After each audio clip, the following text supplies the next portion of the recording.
Olá pessoal, tudo bem com vocês? Bom dia, bem-vindos a mais uma aula, espero que vocês estejam ótimos, né? Hoje nós vamos iniciar o capítulo 6 do livro didático de vocês, vamos da página 38 até a página 41, sugiro que vocês façam uso do livro didático, tá? Já podem pegar aí o livro de vocês, abrir na página 38, nós hoje vamos estar observando aí a respeito da população brasileira, né? Vamos abrir a nossa discussão, pessoal, comentando este vídeo, né? A primeira questão de vocês aí vai ser comentar o vídeo de hoje, certo? Nós temos aqui um mapa, né? Abrindo a imagem de abertura do nosso capítulo, nós temos um mapa. Este mapa mostra todas as dimensões políticas do nosso país, só que ele tem uma particularidade. Ele tem uma série de bandeiras de outros países, né? E nós vemos aqui pessoas características também de outros países.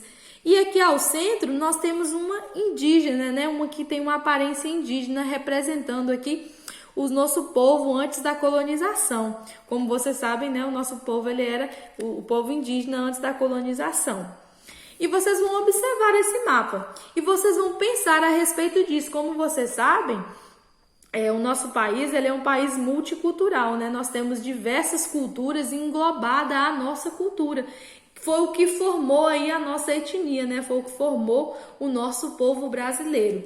E em relação a isso, nós temos aí embaixo uma afirmação. Esta afirmação vocês vão responder no comentário do vídeo o que vocês vão entender a respeito desta afirmação. Nós vamos discutir ela no comentário do vídeo, ok? O Brasil é reconhecidamente um país multicultural.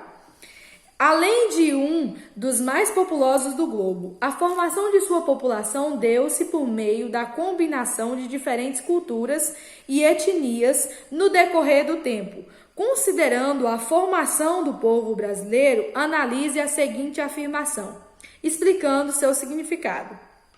O Brasil está no mundo e o mundo também está no Brasil.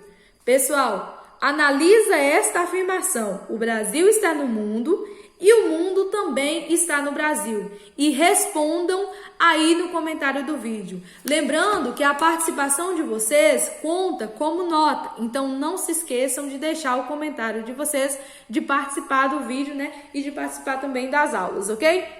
Então nós vamos dar início aí aos estudos, né, da população.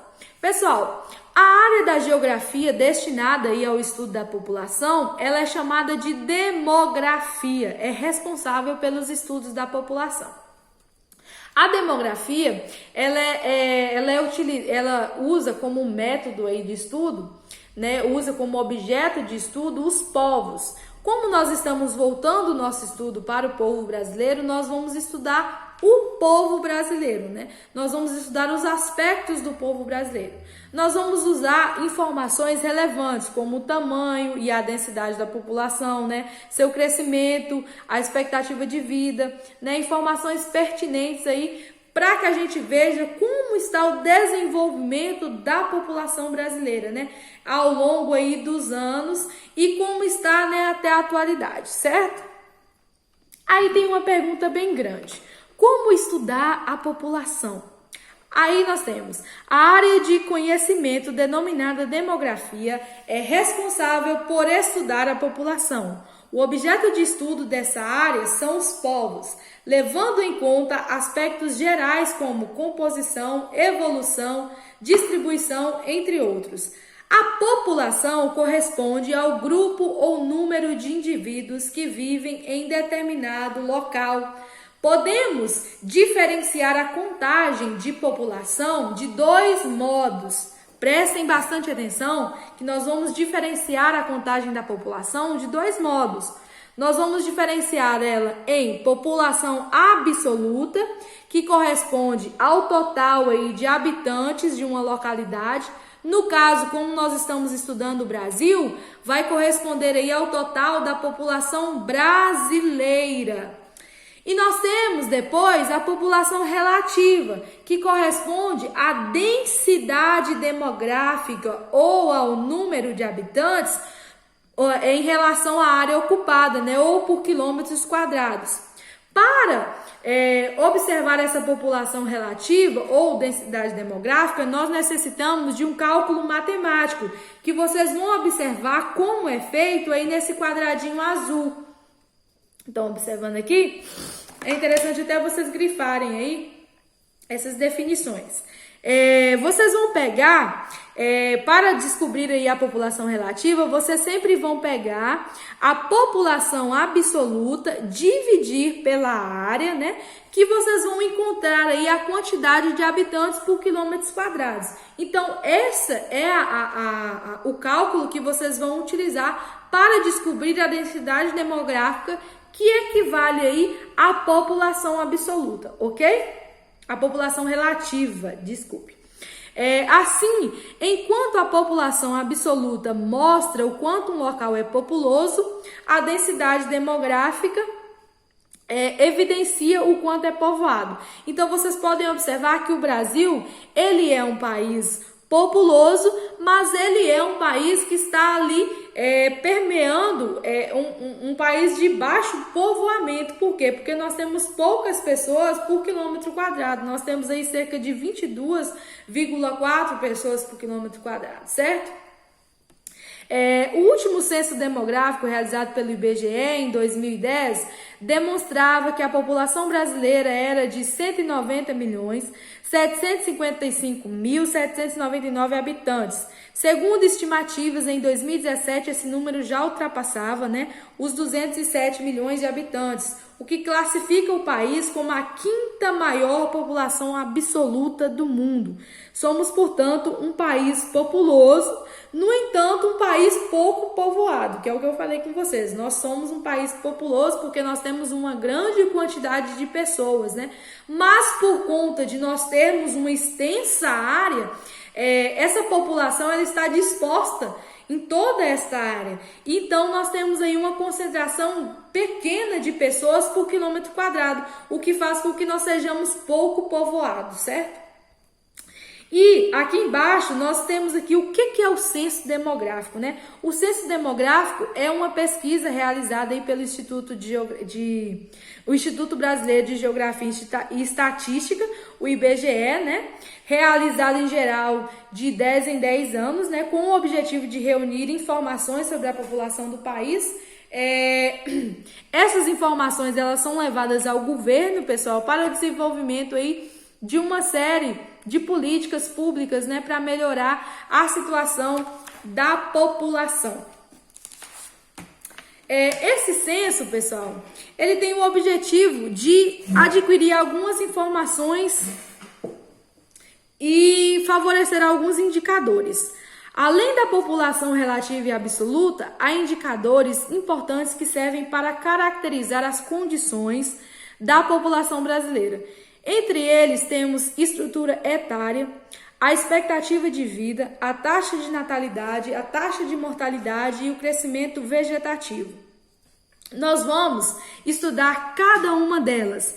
Primeiro, nós vamos abrir a nossa discussão falando sobre a expectativa de vida, O que é a expectativa de vida? A expectativa ou esperança de vida corresponde a uma média estatística de longevidade, Simplificadamente, seria o número de anos que se espera que vivem, em média, os recém-nascidos de um local ou de um país em determinada data. A expectativa do brasileiro aumentou desde 1940 até 2014. Lá em 1940, nós tínhamos uma expectativa de vida de 45 anos, mais ou menos. E hoje, até 2014, nós tivemos um aumento aí para 75 anos. Então, a expectativa de vida do brasileiro ela tem aumentado significativamente. Isso é bom? É bom, sim, é excelente. Por quê? Porque significa que nós melhoramos muito em questão de saúde, ou seja, as pessoas elas estão vivendo mais, estão tendo melhores condições de saúde. Preocupa, em certa forma, no setor previdenciário. Por quê? Porque o governo ele tem que preocupar-se com a questão aí de retardar um pouco a questão da aposentadoria, Porque senão nós vamos ter aí uma alta despesa na questão do setor previdenciário. Então, nós temos uma preocupação com o setor previdenciário, mas também temos uma felicitação na questão aí do setor de saúde, certo? Vocês têm aí 6 questõezinhas para responder aqui nessa página 40. Gostaria que vocês tivessem bastante atenção na hora de responder as questões, né? Nós temos aí a taxa de mortalidade, que corresponde ao índice, né, que reflete o número de mortes registradas em média por 1.000 habitantes, considerado determinada região, né, em um período de tempo. Para fazer essa estimativa, o IBGE utiliza os parâmetros dos registros dos cartórios civis. Como há regiões onde esse tipo de registro é insuficiente ou incorreto, o cálculo é feito com correções estatísticas, né? A estatística do Brasil em 2015 foi de 6,8 de falecimento para cada grupo de 1.000 habitantes, né? Ainda é muito alta em relação a outros países. Nós temos também de mortalidade infantil, que caiu nos últimos anos, né? Nós temos até 1 ano, nós temos até os 5 anos, e também temos dos recém-nascidos. Nós também temos a taxa de natalidade. Vocês vão ver uma controvérsia aqui, porque quanto menor a taxa de natalidade, significa que o país está crescendo mais. Por quê? Porque há uma maior inserção da mulher no mercado de trabalho, né? Há uma melhora aí na urbanização, há uma melhora também ao acesso dos métodos contraceptivos, né? Há uma participação maior no planejamento familiar. A taxa de natalidade corresponde ao número de nascimentos, né, a cada 1.000 habitantes em determinado espaço durante o período de 1 ano. O aumento ou a redução das taxas estão associados a indicadores sociais e econômicos. Geralmente são mais elevados onde as pessoas têm piores condições de vida. Então, onde as pessoas são mais pobres, onde as pessoas têm piores condições de vida, são onde as taxas de natalidade são mais elevadas. Países com taxas de natalidade mais baixas são países mais ricos. O Brasil ele está caminhando, né, para uma taxa de natalidade mais baixa. Nós temos caído aí, como vocês podem observar. Desde 2000 a nossa taxa de natalidade ela tem caído. Por quê? Porque a mulher ela tem inserido mais a sua vida no mercado de trabalho, tem mudado, tem tido mais acesso aos métodos contraceptivos, né? E tem tido um melhor planejamento familiar. Pessoal, essa foi a nossa aula de hoje, né? Espero que vocês façam a leitura dessas páginas para que vocês possam compreender melhor. Qualquer dúvida, só me chamar, tá? Um beijo e até a próxima aula.